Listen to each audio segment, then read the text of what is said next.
Hello, everyone. It is Fiona here from fionamarks.com, and I am back at the Fireside busting myths with my friend and colleague, Fernando.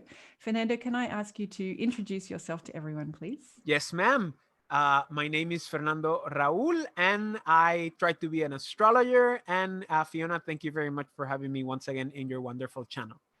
Well, it is lovely to have you here. And Fernando and I are working our way through his video, which was part of the 4th year of the Asheville Vedic Astrology Apprenticeship Program.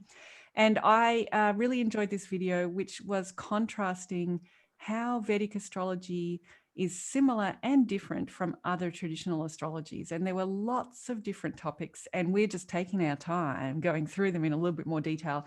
Fernando's indulging me by explaining things a bit more for me. And today is no different. We are looking at the 11th house. So you wouldn't imagine that this is controversial, but I guess if we were to say about myth busting, we could say that perhaps people have the concept from Vedic astrology that the 11th house is, I don't know, it's a bad house, or it's got some bad associations to it. Beware of the 11th house. And in Fernando's video, he made some really good points about how it's treated in other astrologies and perhaps where some of that confusion is coming from. So, Fernando, why don't you get us started with explaining your take on the 11th house? Okay, so let's start first with the idea that is predominant today, especially within the YouTube astrological community and the contemporary study of Jyotisha in the West, which is the idea that the 11th house is a bad house. Why? Because it is part of the Trishadaya houses, which is the 3, the 6th, and the 11th. That's what Trishadaya means. 3, 3, Yep. Shat, 6, Daya, 11th, or the 11th, 11, or something like that. Okay. So the idea emerges that the 11th and the 3rd and the 6th are bad houses. Okay. Now, this is not completely correct, because if you see the basics, the bad houses are always the cadent houses. Okay? So we start from there. So the cadent houses are obviously the 12th, the 9th, the 6th, and the 3rd.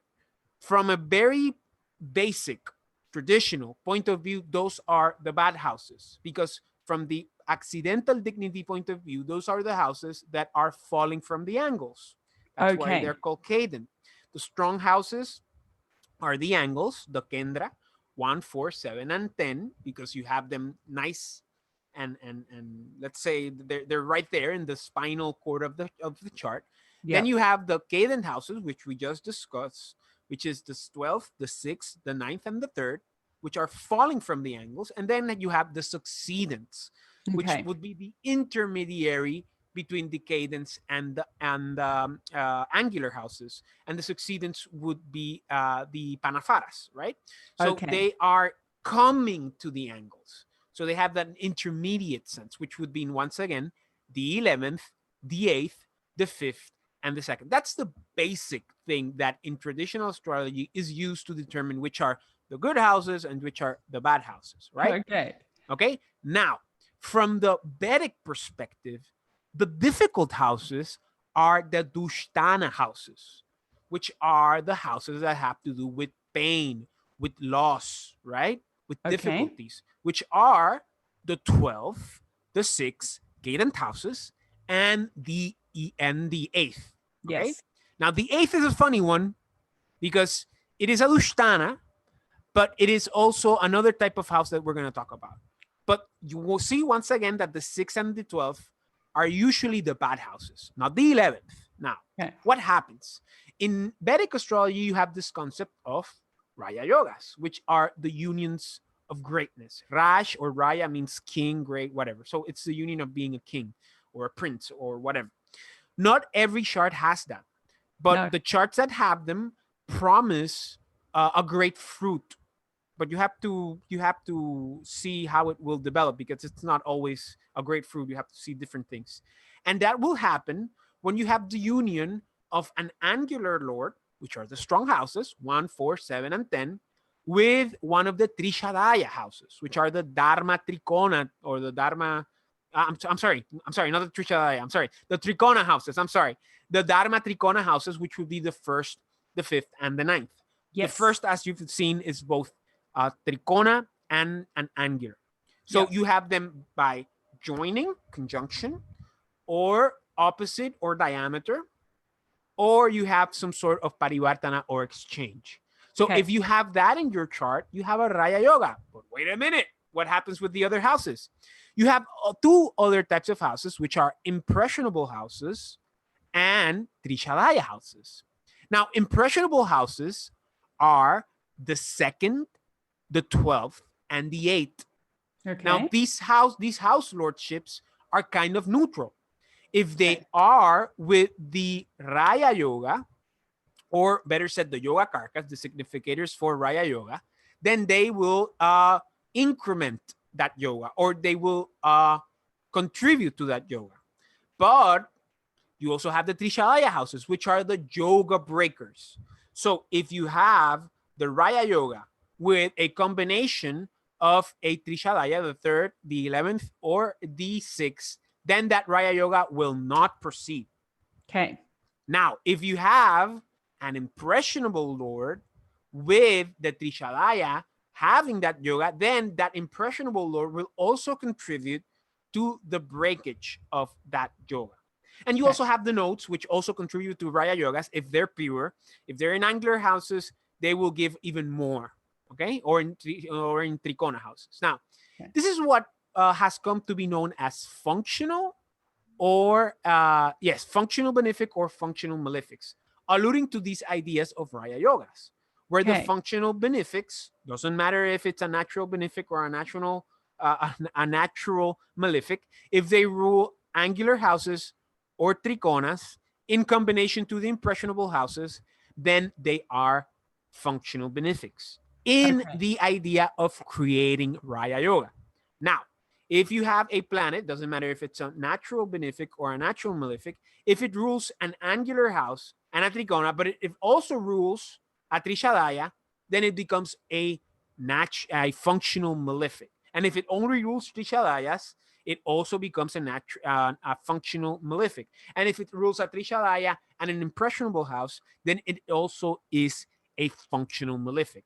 And this is the root why the 11th house in Jyotish is considered a bad house. It is only a bad house within the schemata, or the schemata for the Raya Yoga construction or breakage.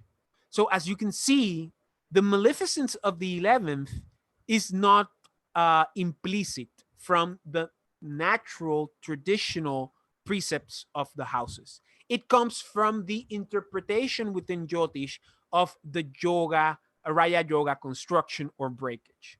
So this is very important because, unfortunately, I think it's a matter of semantics. This idea of a functional benefic, functional malefic confuses a lot of people. It confused me for a long time until I realized this, I'm telling you. So I think that those terms should be abolished and they should be changed for yoga conducive planets or Raya Yoga obstructive planets, because that is what they do. Because the 3rd and the 11th, even though they're Trishadayas, they are not difficult houses. The difficult houses are specifically, once again, the Apoklimas or the Cadents, or in the case of Jyotish, the Dustana houses. And both Apoklima and Dustanas will be the 12th and the 6th. And the 8th is also malefic, mainly because it has to do with death, with longevity, and mainly because it has to do with sudden ups and downs. And the 8th Lord is an impressionable house, but it is highly unpredictable, the most unpredictable one between the 12th and the 2nd within that scheme of the impressionable houses. But the 11th, for some odd reason, has become popular in Jyotish as a bad house, but it is not.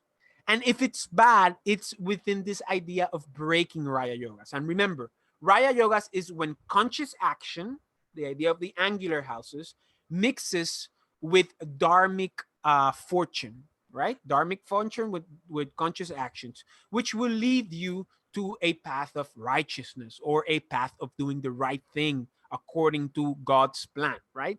But the 11th is the strongest Trishadaya. So it will break that conscious action towards dharmic fortune. And hence, it will break that divine plan because it will entail egoistic initiative. It will entail like you taking action for yourself. And hence, it is a bad house from that spiritual, religious, Sanatana Dharma perspective also. So, as you can see, the 11th is really good for egoistic stuff. It is part of the Kamatrikona with the Yep. third and the seventh, which has to do with pleasure. It also has to do with income. It has to do with friends. So it does not have to do a lot with negativity. And at the same time, it's a succeedent house or a panafara, so it's intermediate. And at the same time, which is the most interesting thing, is that when you go to Perso-Arab astrology, the most important houses, once again, like in Jyotish, is the ascendant and the midheaven, the first and the 10th. But which is the third most important house? The 11th. There you go. Because, yes, because it's a succeedant. It's just coming up to the 10th. And at the same time, it has to do with profit. It has to do with getting what you want, with friends. And it's really ironic that in Jyotish, you will see people saying that the 11th is a bad house, right? And it will break yogas, right? But then you will see the same Jyotishis talking about the idea that any planet in the 11th will do good. And Yeah. it's like, wait a minute, what are you talking about, right? And you see there the different mixtures that Jyotish has. And you have to know where things come from. Yep. So the idea to conclude is that the 11th is not a bad house. It is a pretty good house. The 11th Lord will do okay outside of the Raya Yoga construction. Planets in the 11th will do okay, in better dignity, even better. And at the same time, the 11th also alludes to the beginning of life. So you're gonna have that at the beginning of life, as you're young, when you are in your prime, right? Which the prime would be the idea of the 11th, the 10th, and the ninth, alluding to the ages of man, doing to alluding to the quadrants of the houses. Now in Jyotish, the 11th house is bad only within the context of Raya Yoga construction and Raya Yoga breakage, right? It is only negative within the context of the spirituality of the Sanatana Dharma and not following the conscious action combined with your dharmic fortune as a Raya Yoga, because the 11th will break it, just like the third and the sixth. The third will break it because you have things to do with brothers or your own initiative, your own courage that has to do with the third. The sixth will break it because you have obstacles, because you have some sort of sickness, disease, deaths, enemies. And the 11th will break it because your own initiative, just like the third, but even stronger, will break it. Or friends will break it. Or your long term goals and aspirations will break it. But that is not necessarily negative from, let's say, a mundane point of view, from an egoistic point of view, because the 11th is a very important house also for Dana yogas, which is something that comes from the school of Cain Rao, but it makes sense, the idea of the houses that have to do with richness, which would be the second, the 11th, the first, and to a certain degree, the fifth and the ninth, right? Yep. So you have that idea. So the idea that the 11th is a bad house is incorrect.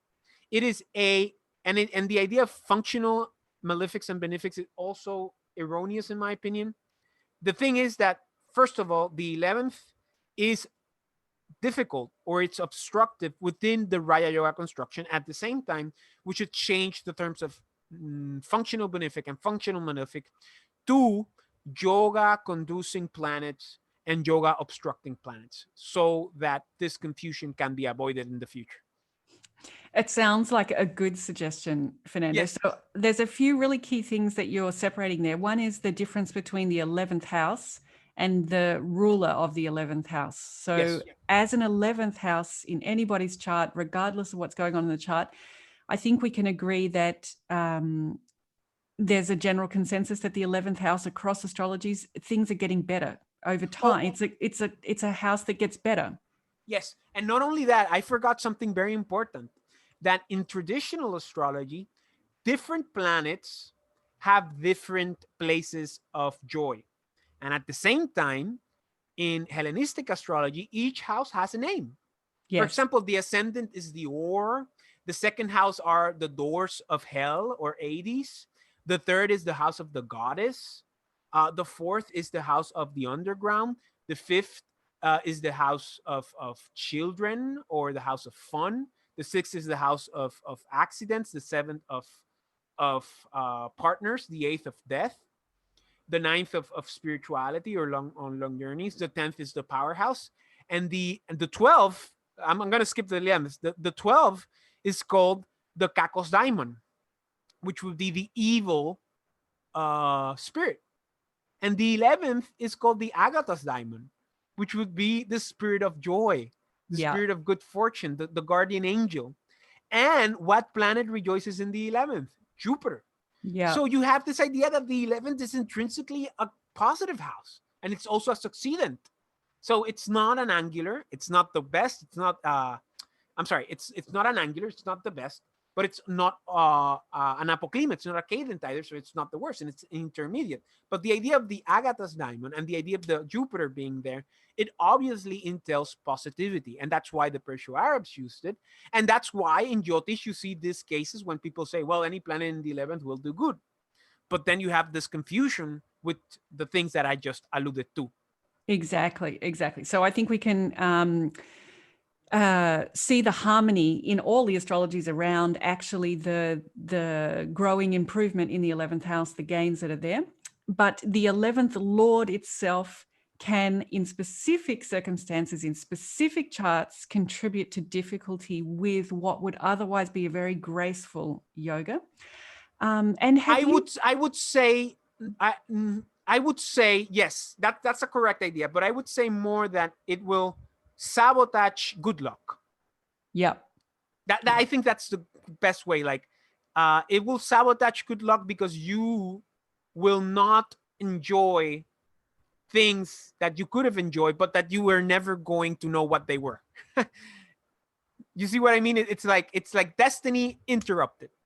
Yes, it's very interesting what you're saying, because I guess the way that I see it is that this Raja Yoga is maybe even bigger than, Than yourself. your small idea of your Oh life. yeah, Exactly. full, definitely. And what intercedes with that is your small idea of life. Exactly. Yeah. Yeah. But the thing is that you're never gonna know what it is. See?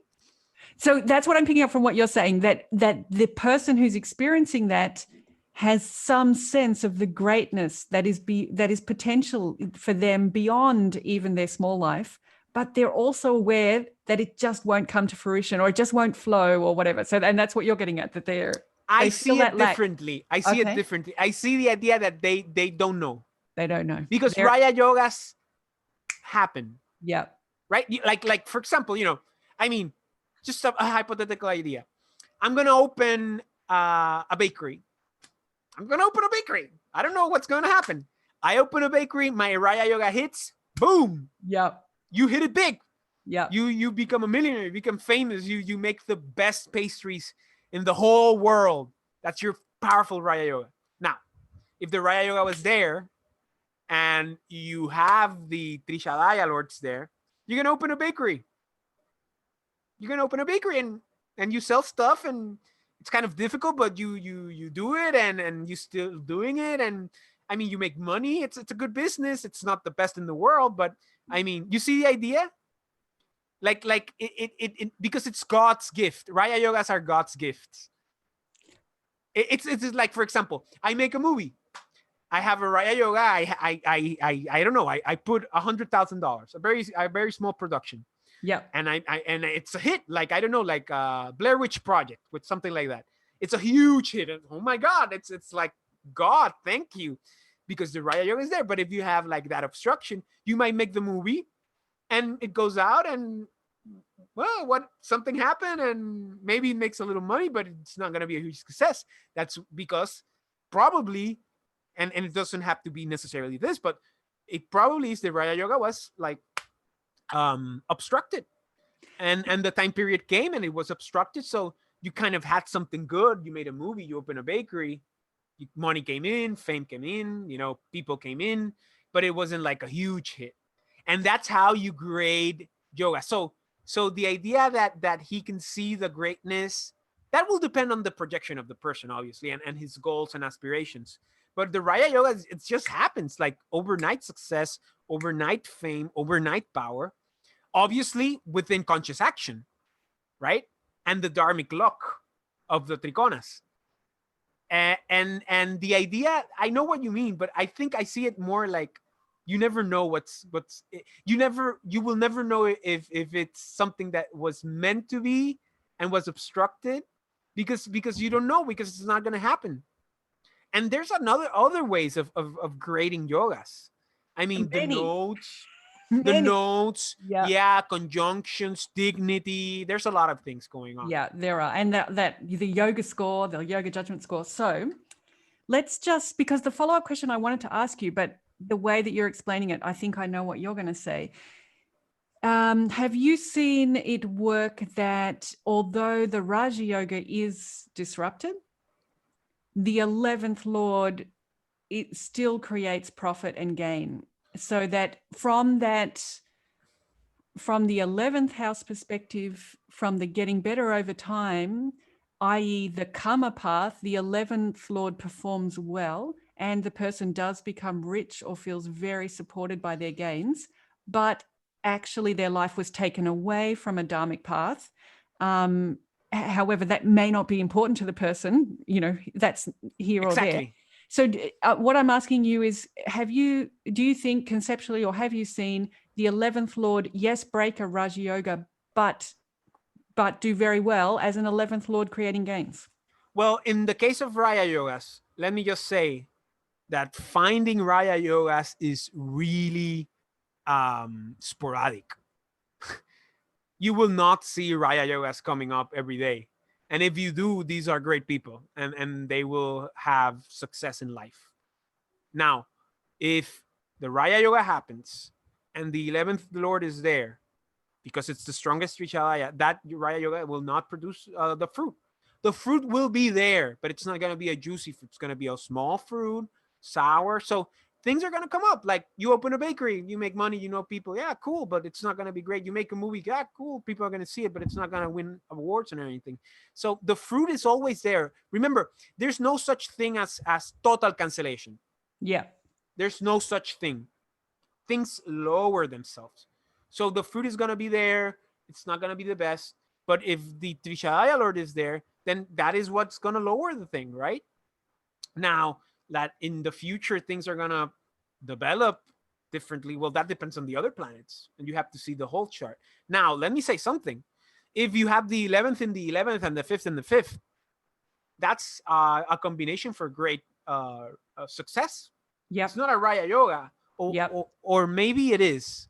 I may be confusing, because there are some in Parashara.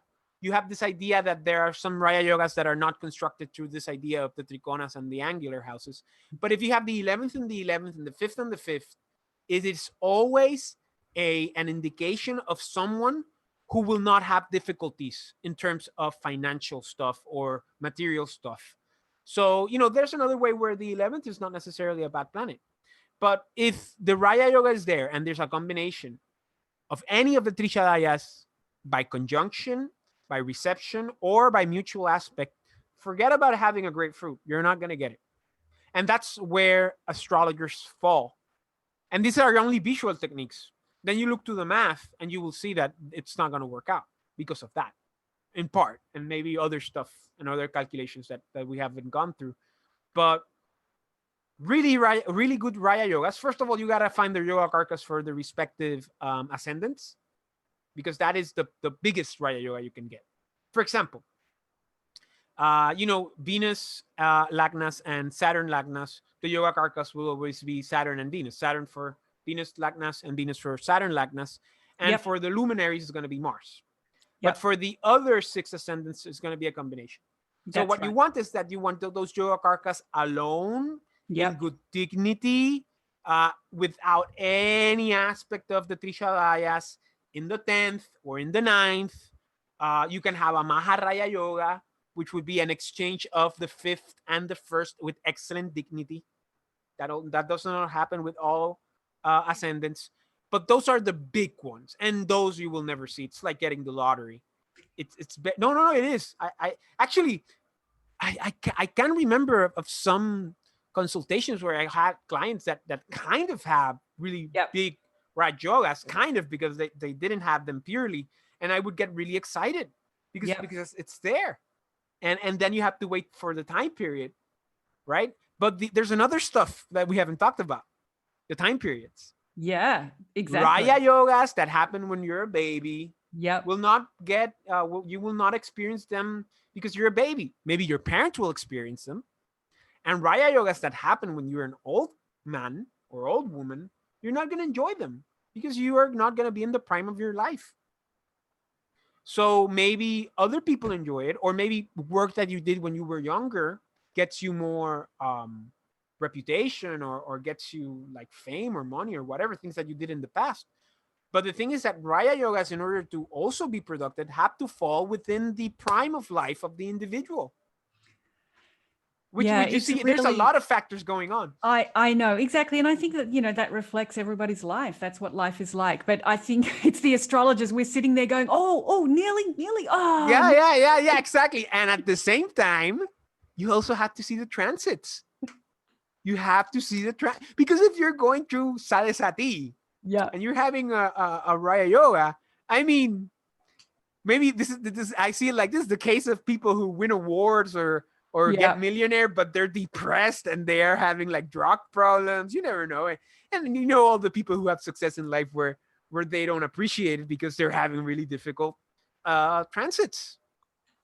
So there's a lot of things going on, guys. It's not as simple as 1 + 1 is 2. But No, yeah, and we the can't 11th is not that bad. That's the whole idea here.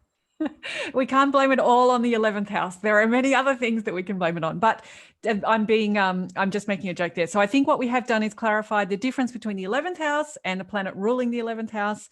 And then we have also highlighted that the planet that rules the 11th house does have this potential to get in the way of a Raja Yoga. And we've talked about our different perceptions, Fernando and my different perceptions of how that would be perceived by the person with the chart.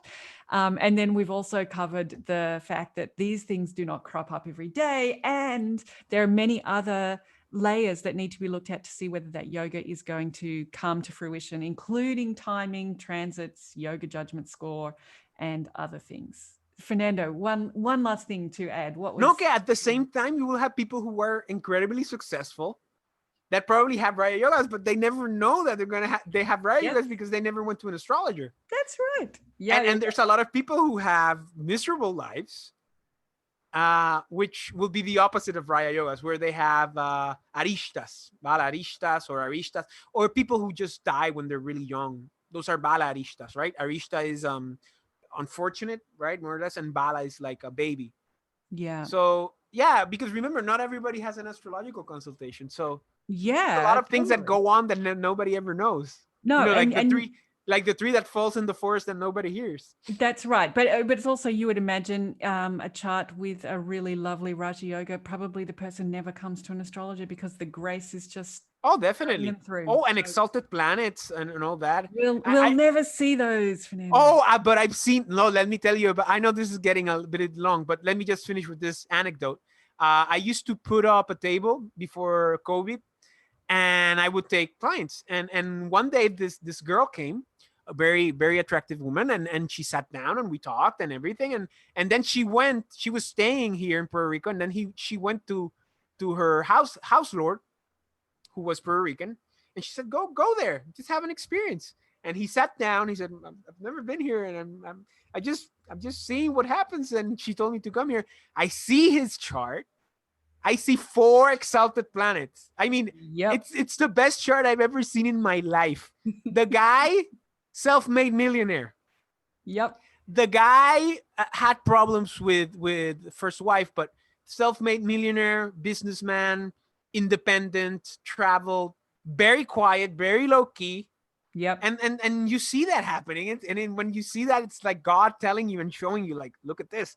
And it's amazing. I still remember the chart. I mean, he didn't have 4 exalted planets. He had like two exalted and two in Mulatricona, something like that. Yeah. So it was really impressive. Yeah. Even I still remember that chart. So yeah. I know exactly. We'll see that, and that brings me back to something that we were speaking about with Ryan around the philosophy that underpins yoga, that underpins astrology. That if one can understand how a planet acts when it's exalted, although your planet is not exalted, and it will take effort and attention, and so you got to be alert and awake and do this. This is not automatic pilot, but you can, from the philosophy of astrology, understand how to make these changes, for example. So we'll have to learn from that guy's chart.